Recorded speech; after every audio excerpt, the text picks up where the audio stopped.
TRS party బలోపేతానికి పనిచేసిన వ్యక్తినే నేను కూడా. ఆనాటి కేసీఆర్ వేరు, ఇప్పటి కేసీఆర్ వేరు. ఆనాటి కేసీఆర్కి తెలంగాణలో చేనేత కార్మికులు చచ్చిపోతుంటే భిక్షాటన చేసిన కేసీఆర్ ఆనాటి కేసీఆర్. ఇయాలటి కేసీఆర్ మారిన మనిషి, మనిషి, మన మనిషి కాదు.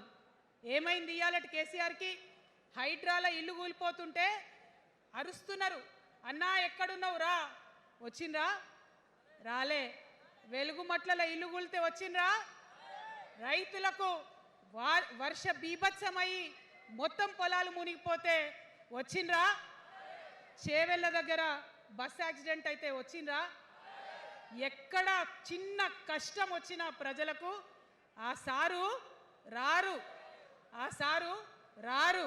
ఎందుకంటే ఆయన మారిన మనిషి, మనిషి, గుంటనెక్కల తోడేళ్ల చేతిలో ఖైదీ అయినటువంటి మనిషి, మన మనిషి కాదు. బాధతో, దుఃఖంతో,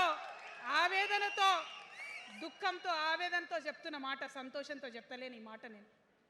అట్లాంటి కేసీఆర్ ఎట్లా ఉండే ఒకప్పుడు? అదే ఆర్డీఎస్ అంతా పాదయాత్ర చేసి నా తెలంగాణకు నీళ్లు కావాలని అడిగినారు.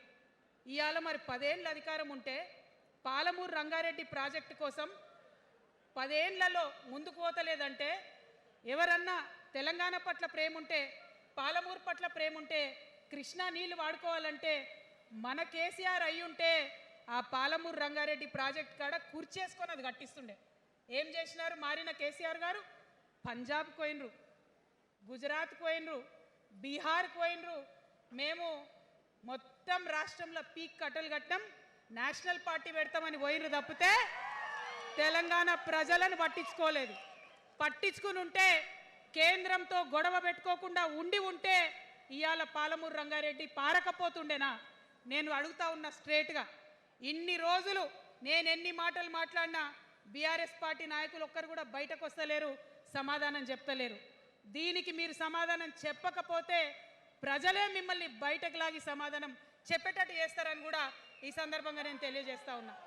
ఒకటే మాట అడుగుతున్నా, మన కేసీఆర్ అయ్యుంటే ఆనాడు తెలంగాణ బిడ్డలు కష్టపడితే బయటకు వచ్చి నా బిడ్డలకు ఇబ్బంది అవుతుందని కొట్లాడిన వ్యక్తి, సింగరేణి గనిలో ఒక కార్మికుడు చనిపోతే అక్కడి దాకా పోయి చూసి వచ్చినటువంటి వ్యక్తి.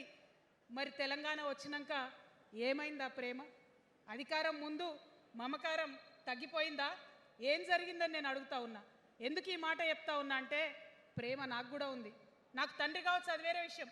కానీ ఒక రాజకీయ నాయకుడిగా వారు ఈ మధ్య రాజకీయ పరిణితి కోల్పోయి మాట్లాడుతూ ఉన్నారు. కేటీఆర్ గారు మాట్లాడిందంటే ఓకే అనుకోవచ్చు, ఆయనకు పెద్దగా తెలియదు పాపం.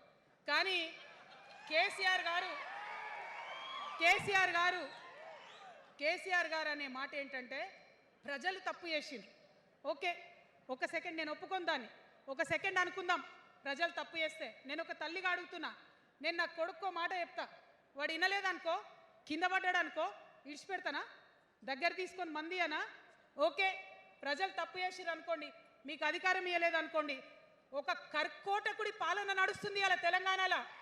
ఇబ్బంది పడుతున్నారు ప్రజలు, గోసపడుతున్నారు, ఏడుస్తున్నారు.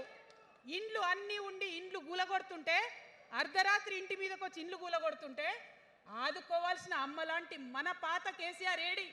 ఎక్కడున్నాడు? ఇది మనం అడగాల్సింది. అందుకోసమే నేను ఈ నిర్ణయం తీసుకున్నది. నన్ను పార్టీలోంచి బయటకేస్తే నేను వెంటనే పార్టీ పెట్టలే. ఆనాడు కూడా చెప్పిన, నేను ఆలోచన చేస్తున్నా, మారతారేమో అని చూసిన, పదే వేచి చూసిన. ఇవాళ నన్ను పార్టీలోకి వెళ్ళి సస్పెండ్ చేసి 10 నెలలైంది. నాకు నిజంగా మంచిగానే అయింది. ఎందుకు తెలుసా? ఆనాడు ఉద్యమకారులను ఇబ్బంది పెడుతుంటే నేను ఇంకా గట్టిగా మాట్లాడలేదు. ఆనాడు మీకు జరిగింది, ఇవాళ నాకు జరిగింది. కొత్త ఏం లేదు. కేసీఆర్ కోసం, టీఆర్ఎస్ పార్టీ కోసం, ఆనాడు తెలంగాణ ఉద్యమం కోసం ఇండ్లు అమ్ముకొని, భూములు అమ్ముకొని, ప్రతి ఊర్లో టీఆర్ఎస్ కండువా వేసుకొని పోరాటం చేసినటువంటి కార్యకర్తలు ఎక్కడున్నారు ఇవాళ?